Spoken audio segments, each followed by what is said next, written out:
Econox avtomobiliga propan qo'ysa bo'ladimi deb juda ham ko'pchilik bizga savol berishadi.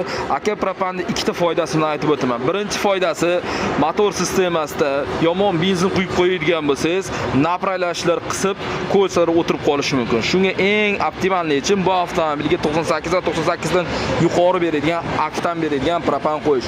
Va ikkinchi foydasini aytib o'taman. Albatta, yoqilg'i jihatidan boyagiday propan sizga ancha arzonga tushadi. Faqatgina bu avtomobillarga uстановкani to'g'ri qilishni bilish kerak. Xo'p, mana shu motorni zo'r qilib yurg'izib beradigan injektor 48 ga to'g'ri Yevropa gazdan va 100% mana shu firmani original bo'lgan farsunkalar ahamiyat deb qo'ysa, Dakota farsunkalar, poddelkalar bor, poddelkalarga aldanib qolmang. Va Nordic reduktor va ish sifatiga ahamiyat berib qo'ysa, faqat original hid chiqarmaydigan shlankalar, 2 turboga maksimum zo'r qilib davlenani mana shu reduktorimiz yetkazib beradi. Faqatgina originali poddelkasiga aldanib qolmang.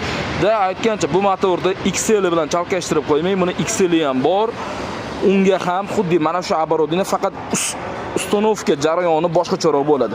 Sizda ham agar Econox, Malibu, XL 1.5 turbina, 2 turbo avtomobillar bo'lsa, bemalol murojaat qilishingiz mumkin. Ha, aytgancha bu avtomobilimiz 90 ga 10 rejimda harakatlanadi.